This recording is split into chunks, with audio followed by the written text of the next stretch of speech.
rubro-negros. Vamos ver mais detalhes aqui do nosso Flamengo e todo o Campeonato Mundial de Clubes, porque tá rendendo. Crédito de imagem referente aos cortes se encontra abaixo na descrição e se inscreva no canal SR Fla. Caso você não seja inscrito, é claro, ative o sininho de notificações, chega dando aquele like porque ajuda demais, eu agradeço. Ajuda a elevar o canal ainda mais, beleza? Compartilha, comenta aí, dê sua opinião e bora ver, porque os times europeus agora estão vendo a competição diferente. Tira pelo Real Madrid ontem, que tinha um a menos, mas parecia ter um a mais. Essa competição agora só tende a ficar mais difícil. Já é difícil, mas vai ficar mais ainda. Bora conferir. O presidente do Rubro Negro não foi nenhuma entrevista assim muito formal. Saiu falando sobre vários aspectos, olha aí. Que naturalmente vão vir propostas, mas assim, a nossa intenção não é vender o atleta. No caso, como o do Wesley, que é um exemplo que você falou, é só mais um exemplo, mas para vender um jogador que tem um encaixe que a gente tem no elenco, né? Num ano difícil como esse, que a gente quer ganhar tudo, né? Então você tem que buscar o equilíbrio ali, né? Entre o veneno e a dose. Você vende 2 jogadores, faz muito dinheiro e perde um título ali na frente. Então o Flamengo não é banco. Então a ideia é você ganhar tudo, né?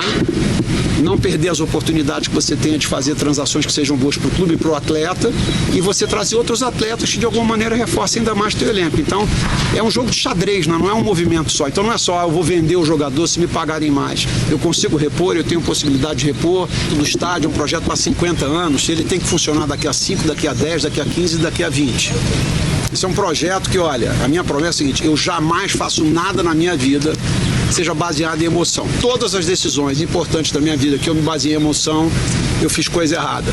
Então, se a gente não tiver certeza absoluta que isso não empurra o Flamengo para virar uma SAF, ou que isso vai comprometer a performance esportiva do Flamengo, não vou fazer o estádio. Tenho Maracanã por 19 anos. Então, eu tenho 19 anos para fazer isso. A gente tem que ganhar muita coisa ainda, ganhar um dia sim, o outro também, abastecer o caixa da gente. Quando tiver mais dinheiro em caixa e mais clareza sobre os projetos, a gente vai tomar uma decisão abalizada. Os estudos que nós estamos fazendo até agora, eles já demonstram que não dá para fazer no tempo que foi dito, nem no preço que foi comentado.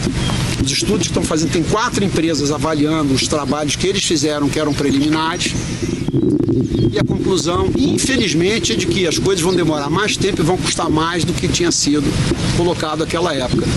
E que, infelizmente, é a vida como ela é. Se o Flamengo fosse uma empresa faturando 1,5 bilhão por ano, ele tinha que ter uns 300, 400 milhões em caixa. É assim que você toca uma empresa. Ninguém toca uma empresa grande com menos de 3 meses, 4 meses de dinheiro em caixa. O Flamengo tinha dinheiro para 2 dias. 2 dias. Então, o Flamengo tinha uma situação econômica boa, mas uma situação financeira ruim, né? Aquele cara que tem imóveis, tem imobilizado, tem o elenco, mas não tem dinheiro no banco. Não tinha liquidez. Trabalho. Sul-americanos contra europeus no Mundial de Clubes. 2 vitórias sul-americanas, 3 empates, 1 vitória dos europeus, porque o nosso querido Boca Juniors também não ajuda muita coisa. Gols marcados, 7-5. Essa conversa mexeu num ponto nosso, e eu acho que assim, a conversa já tá passando de vários estágios nas redes sociais. Começa com, será que nós somos tão ruins assim? Mas será que quando a gente pegar os bons mesmos, nós vamos ganhar? Aí a gente ganhou. A gente tá numa certa crise de identidade. Psicólogo Breiler Pires, o que tá acontecendo com a gente nesse Mundial? Então, Mari, tem muito também de algo que acontece, que é próprio de rede social, que é essa excitação precoce com tudo que é imediato. Histeria coletiva. Então, eu não compro tanto esse barulho, porque as mesmas pessoas que estão agora exaltando o futebol brasileiro, nossa, a gente é muito bom, calando os críticos, são as mesmas, exatamente as mesmas, que vão olhar para a seleção brasileira e falar: a geração de jogadores já não é mais a mesma, o futebol brasileiro não produz talentos como já produziu. Então, é sempre uma análise muito focada no resultado e no agora. Mas se a gente analisar friamente, acho que dá para tirar que até aqui o desempenho dos brasileiros surpreende sim positivamente, é acima das expectativas, mas esse desempenho acima das expectativas não pode fazer com que o torcedor fique refém para, quem sabe lá na frente, se todos os brasileiros se classificam e caem nas quartas de final, olhar para isso e falar: nossa, que decepção, que fracasso. Porque se todos chegarem às quartas de final, já terá sido um ótimo desempenho, considerando a diferença que antes a gente analisava do futebol europeu. Para mim, eu vou muito na análise, no discurso do Filipe Luís, que jogou na Europa, que sabe muito bem do que está falando e diz, das principais equipes europeias para as principais equipes brasileiras, ainda há um desnível. Muito pelo investimento. E quando a gente fala isso, de certa forma, estamos valorizando também o que é nosso, porque boa parte desses jogadores... saem daqui. É sul-americano. Eles tiram daqui para montar o super time lá, né? E com a força econômica. E você pode ficar indignado com isso, ficar bravo. Poxa, o futebol brasileiro poderia ser mais. Esses caras vêm aqui, dizimam o nosso futebol e se sentir orgulhoso quando a gente vai lá e consegue vencer um europeu, mas não dá para negar uma realidade. Por causa da força econômica, essas grandes potências ainda são mais fortes. E alguns times, por exemplo, usam o Mundial, alguns técnicos estão dizendo isso, como uma pré-temporada. E aí é outro problema, como eles tratam, como eles enxergam a soberba, o Mundial. E eu acho que isso está sendo importante, Breiler, no sentido de assim, tudo bem, vai que alguns estão entrando com o pé mais fraco.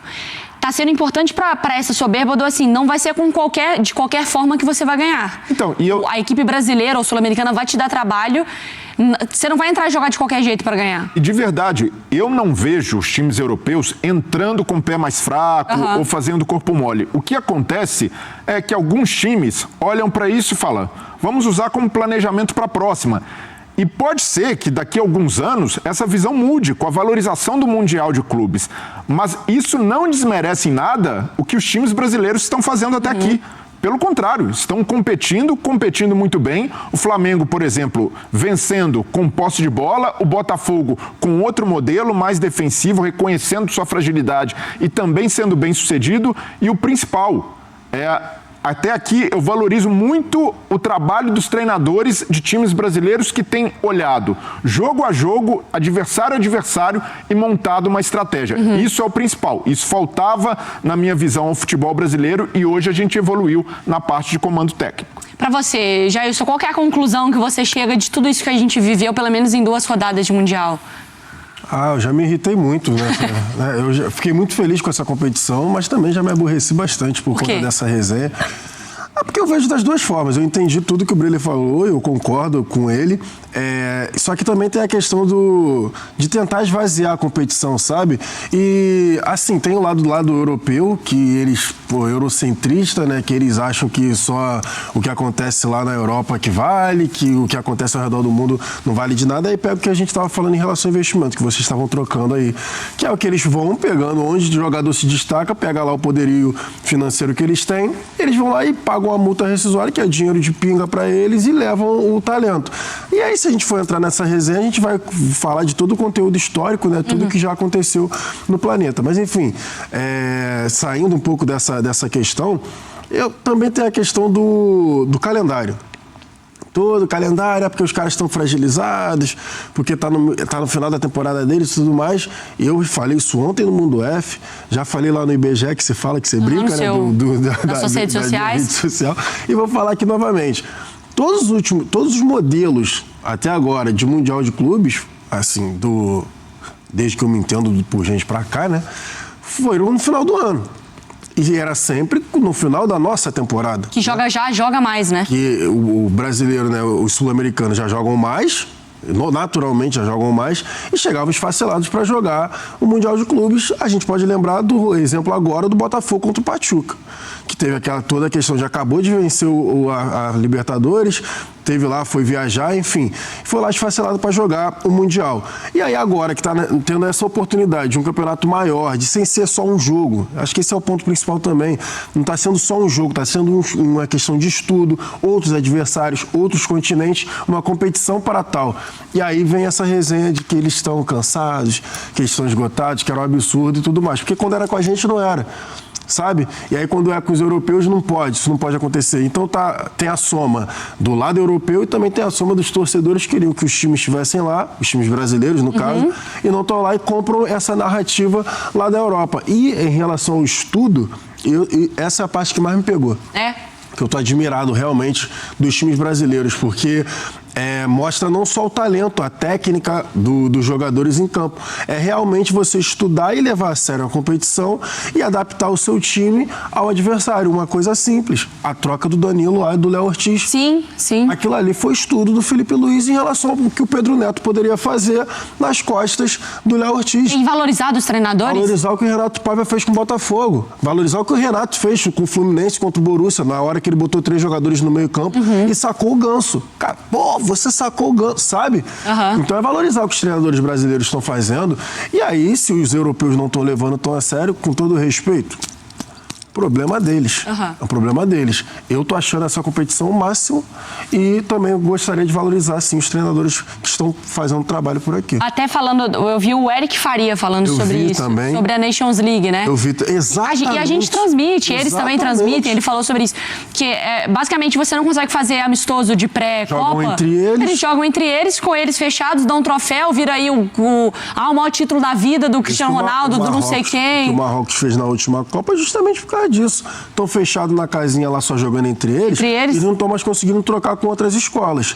E aí pegam outras seleções, tomam um susto. Porque vocês não jogam tocando só a bola pro lado, procurando vocês não jogam só de contra-ataque, né? Mas assim, e como que nós, como sul-americanos, passamos, a gente faz com que os europeus passem a enxergar de forma diferente o futebol daqui? Além de ter mais enfrentamentos, colocando essa pulga atrás da orelha, porque na época de Stéphane e Pelé, tinha uma certa rivalidade entre Real Madrid e Santos, que faziam amistosos ali, e quando o Real Madrid ganhou um jogo do Santos, o Real Madrid não quis mais enfrentar o Santos, porque falou, pô, eu não quero pegar de novo esse cara, porque eu vou perder. Então, precisa existir esse tipo de rivalidade, precisa existir esse tipo de incômodo dos ingleses do Chelsea olhando, pô, a gente tomou 3-1 do Flamengo, em alguns momentos a gente não viu a bola. E só assim, com esse tipo de competição e de forma mais frequente, que a gente vai conseguir fazer com que os caras se incomodem de alguma maneira. Agora, ficar também num discurso ali de coitadismo eterno, não valorizam o nosso futebol, não olham pra gente. Olha o Guardiola, por exemplo, só elogios ao futebol sul-americano. Será que dá tempo da gente colocar o Guardiola? Se der, vamos colocar o Guardiola, que eu acho que é um bom gancho antes de fechar o programa. Vamos lá. I had the feeling that it's a privilege to be here. For the people say, why it's so annoying, why you should be here. But here is a privilege because in 4 years' time is not going to happen again. And to be in 4 years' time to happen again, you have to win big prizes. I know it's going to happen. And once we're here, I love when I see Botafogo, Fluminense, all the team, Brazilian team, Argentinian teams, how celebrate the goals, how they are together. I buy them. I love them. I like them. It's cultural for the fans are more here than European teams, but the way they live every single action is because, and this is all about. You have to live that competition. I see Boca Juniors, how every single ball is like, wow, the land of the world, and it's different styles, different ways. It's really, really good. That is all about. And and I like that every game is tough, really, really tough.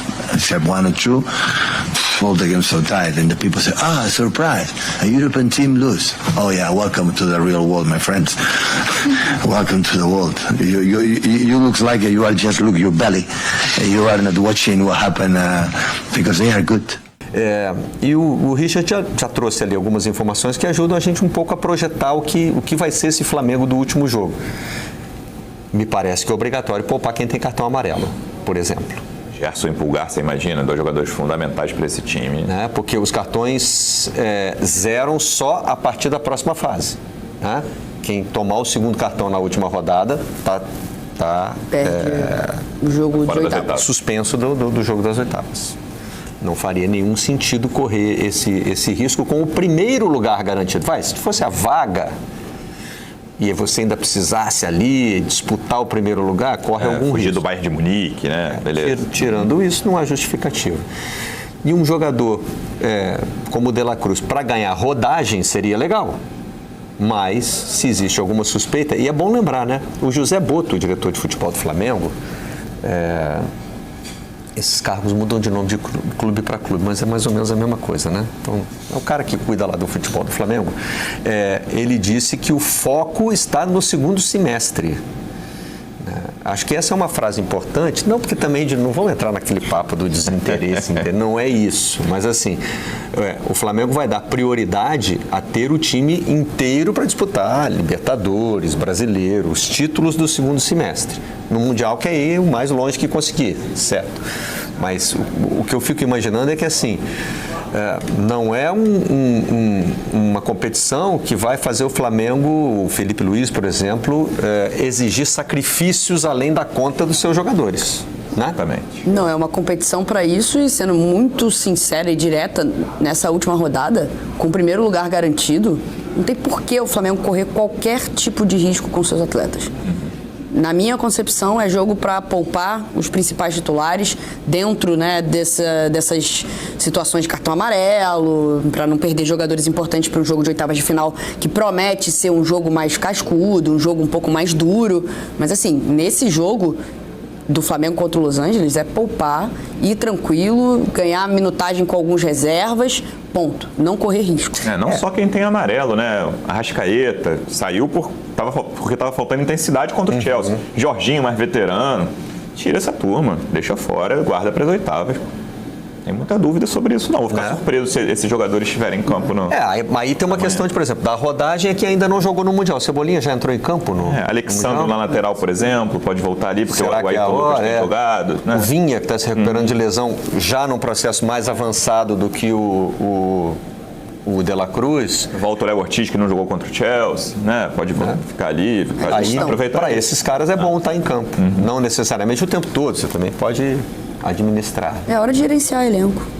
E tem elenco, né? O Flamengo tem elenco. É muito qualificado. O Flamengo pode entrar aí com os seus 11 reservas, vamos dizer assim, ou 11 jogadores que não são considerados titulares absolutos e vencer o Los Angeles FC. Né? E mesmo se não vencer, é aquilo. Conseguiu encaminhar essa classificação nas 2 primeiras partidas. O primeiro lugar é do Flamengo, é o único time que já sabe onde vai jogar, o horário que vai jogar, né? E o dia que vai jogar. Não tem motivo para se desgastar. Quem diria, né? Que um clube brasileiro, por mais poderoso que seja o Flamengo aqui dentro do nosso universo, né? Mas quem diria que um clube brasileiro chegaria com tanta tranquilidade, né? a essa última rodada. Já outros clubes poderosos lá do outro lado do Atlântico, né? Resolveram chegar para a Copa do Mundo de Clubes, né? E aí dá medo. Aí a gente olha aquele chaveamento ali que hoje bota, por exemplo, né? Real e City frente a frente, com um deles chegando para disputar as quartas de final, né? Eles já se enfrentariam nas oitavas, né? Aí já seriam adversários de quartas de final. Naquele chaveamento que a gente mostrou, Flamengo e Botafogo também poderiam estar num confronto como esse, e aí seria Flamengo ou Botafogo contra Real ou City. Um clássico carioca valendo vaga em semifinal de Copa do Mundo. Imagina. Para enfrentar Real ou City, né? Tudo isso dentro do chaveamento que a gente mostrou agora, o chaveamento de momento. E justamente esses clubes resolveram dar oi para a Copa do Mundo de Clubes, não é, André Rizek? Você que já deu esse oi há muito tempo, já está aí já está aí totalmente mergulhado no clima da competição. Os grandões chegaram, Rizek. Cara, eu acho que é justamente isso. Se você pegar as atuações dos bicho-papões mesmo, é que a gente fala em Europa, tem muitas Europas, como tem muitas Américas do Sul. Se a gente for olhar a atuação do Bayern contra o Boca, só foi 2-1. Tô falando da atuação, né? O Bayern se impôs muito na partida. Ontem o Real Madrid, que havia sofrido contra o Al Hilal, nem parecia que tinha um jogador a menos, né? Venceu bem também o Pachuca. E o City, tudo bem, pegando um adversário fraco, quase família, né? Porque o City é dos Emirados Árabes, fica tudo em família ali. O City também não tomou conhecimento. Então, assim, eu queria fazer um paralelo, tomar muito cuidado para fazer esse paralelo. Muitas vezes a gente pega começo de estadual, que os nossos grandes clubes tropeçam contra os pequenos e a gente cria altas teses, né? Esse ano os grandões não vão chegar e aos poucos as coisas vão se ajeitando na competição. Eu acho que é a tendência aqui também, até pela maneira como os europeus foram criticados, os bicho-papões, né? O Real principalmente, nos jogos de estreia, a tendência é que eles vão se acostumando ao calor, vão ganhando mais condicionamento físico, vão se ambientando aqui aos Estados Unidos. Então a tendência é que a gente veja esses times times fazerem o que o Real fez ontem e o que o City fez ontem ao longo da competição. Eu não estou de forma alguma diminuindo o que os times brasileiros fizeram e ainda estão fazendo. Apenas a gente não pode acreditar que por causa de 2 rodadas o Real Madrid não é mais o Real Madrid, o City não é mais o City, né? E a rodada de ontem para mim mostrou claramente isso, Barreto. Eles falaram: oi Mundial, cheguei. E é curioso porque se a gente olhar as expectativas desses 2 clubes, a temporada foi ruim. Foi, com certeza. Né? Pro Real e pro City. Temporadas, né? Sem título. Sem título. City perdendo o final pro Crystal Palace. A gente considera que a temporada foi ruim. Agora, em termos de potencial, pelo amor de Deus, né? A reserva de talento que esses 2 clubes têm é uma coisa impressionante. E essa coisa da temporada ruim aumenta a fome para essa competição especificamente, né? Porque o Florentino Pérez, por exemplo, presidente do Real Madrid, é o dirigente de clube europeu grande que há mais tempo tem defendido essa Copa do Mundo. Lá no início, eu lembro 1 ano atrás, o Ancelotti, ainda técnico do Real Madrid, deu uma entrevista para um jornal italiano dizendo: a gente não sabe se vai aceitar o convite, o Real Madrid. O Florentino mandou publicar uma nota no site oficial: não tem nada disso não, isso que o meu treinador falou, não tem nada disso. O Real Madrid vai, o Real Madrid está muito satisfeito com essa competição. E o Real tem aquela mania de querer ser campeão de tudo, né? Uma mania estranha, né? Vai querer ser campeão disso aí também. E o Guardiola claramente quer esse título também. Isso aumenta a fome. Talvez o PSG, claro, quer muito esse título também, mas o PSG está muito saciado recentemente. Essa ideia de desinteresse, ela vem muito mais de equipes de segunda, terceira prateleira que estão se vendo desafiadas perante mercados que não se viam desafiadas antes, do que desses grandes medalhões europeus. Rizek, você não tem retorno de vídeo aí, mas eu vou pedir para a nossa equipe mostrar de novo, porque eu estou citando muito, né? Como seriam os confrontos agora. A gente fez esse exercício aqui na abertura do programa. Só para entender quem é que está no caminho desses grandões que você disse aí. Hoje, 2 deles se enfrentariam, né? Real Madrid e Manchester City. E aí estariam no caminho do Fluminense, que pega a Inter de Milão. Já tenho. Parece que as oitavas do Fluminense seriam tranquilas. Já pegar o time ali da Itália, né? Do jeito que está hoje, não está legal. Não sei se um segundo lugar é melhor, hein? Olha lá, olha pro outro lado. Mas também ninguém garante que vai ficar desse jeito, lógico, né? E o Bayern de Munique está ali do outro lado, né? Poderia cruzar com o Palmeiras mais adiante ou com o Flamengo já, se a situação dele no grupo mudar, né? É difícil que é do Bayern, né? Esse Benfica aí, o Bayern joga pelo empate contra o Benfica. E o Bayern teria que cair de segundo para primeiro para pegar o Flamengo primeiro logo, segundo, né? Aí, na situação atual, ele sai do caminho do Flamengo, entra no caminho do Palmeiras, né? E eu me lembro, Rizek, que a primeira reação que eu tive ao Bayern foi no jogo de abertura, né? Quando fez aqueles 10-0 no Auckland City, e eu pensando no 7-1, generalizei, confesso que tem uma pitada de estereótipo aí, né? Então me perdoem, mas eu disse: alemão não sabe brincar, né? Os caras não querem parar de fazer gol, continuam pressionando, roubando bola na saída, enfim, uma loucura, né? Um desespero deve ter sido. Mas vendo esse jogo aí, eu falei: olha, alemão brinca também, hein? Porque teve um momento, depois de fazer 1-0, e aí eu estou generalizando alemão até porque tem vários jogadores de outras nacionalidades. Quem faz o primeiro gol é o Harry Kane. O Bayern começa a passar o pé por cima da bola, Rizek, de um jeito que eu não estou muito acostumado a ver, não. E até fiquei pensando se a gente não estaria diante de uma inversão, né? Hoje, a marcação, a tentativa de encaixar um contra-ataque, mesmo que resulte num golaço como esse do Merentiel, né? Aí tem a técnica sul-americana também.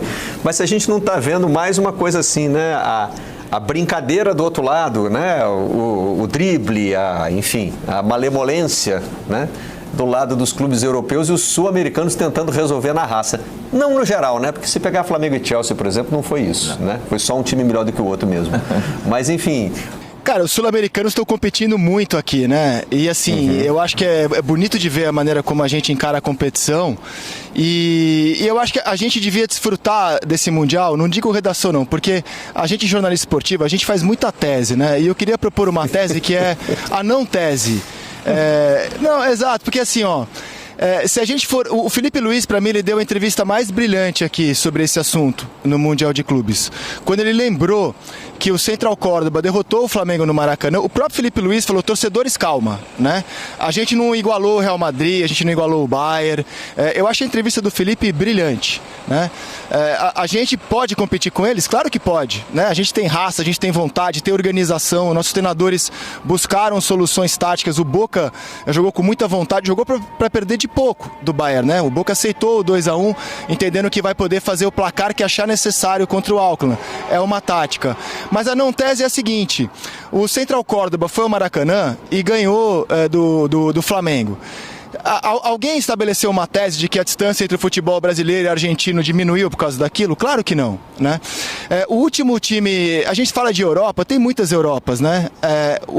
A turma dos super ricos da Europa, eles estão num patamar tão grande que o último time fora dos super ricos que ganhou a Liga dos Campeões foi o Porto, em 2003, 2004. Se você pegar a lista de campeões da Champions de lá pra cá, não sai da turminha dos super ricos. Então, nem no futebol europeu dá margem para qualquer equipe fora da turminha dos super ricos surpreender e ganhar um torneio. Se a gente vai conseguir ganhar aqui, cara, falta um tempo. Copa do Mundo é um torneio de tiro curto. Marrocos chegou em quarto na última Copa do Mundo. E a gente não estabeleceu que o futebol marroquino tinha diminuído a distância para as grandes seleções, né?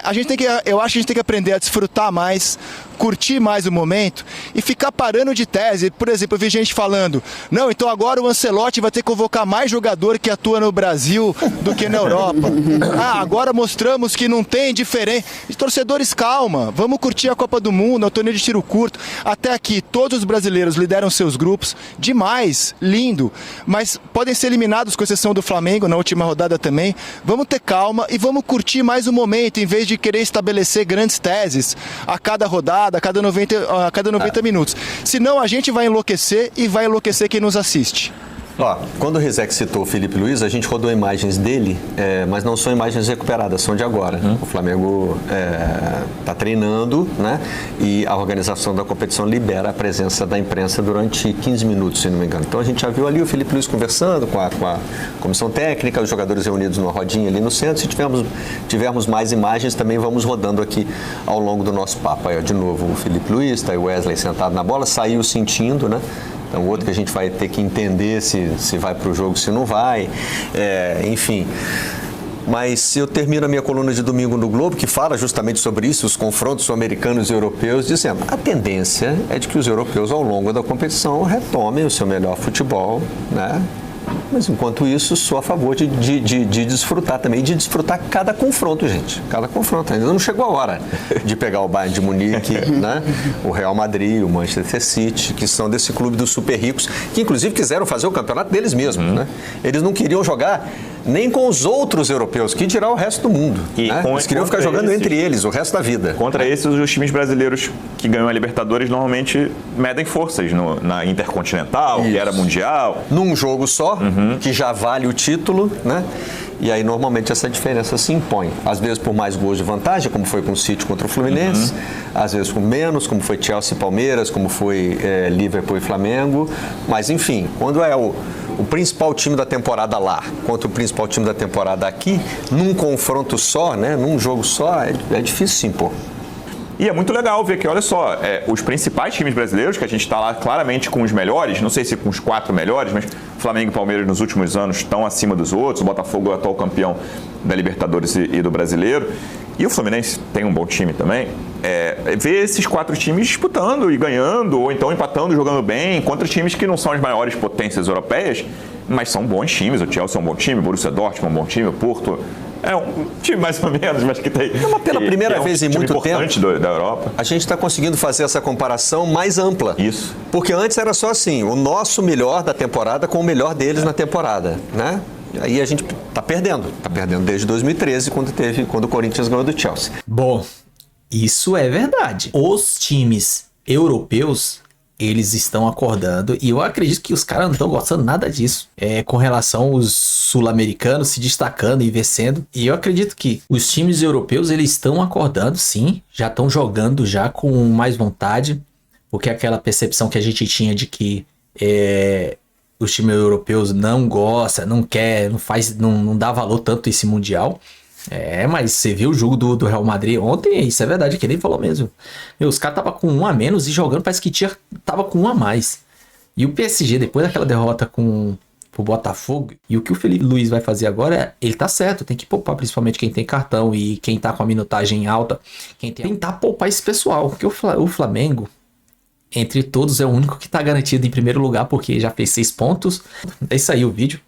Se gostou, se inscreva no canal SR Fla, caso você não seja inscrito, ative o sininho de notificações, chega dando aquele like porque ajuda demais a gente e ajuda a elevar ainda mais o canal. Compartilha, comenta, dê sua opinião aí, a gente precisa saber, bom, porque vai ser recíproco da minha parte. Tamo junto, até a próxima, saudações rubro-negra.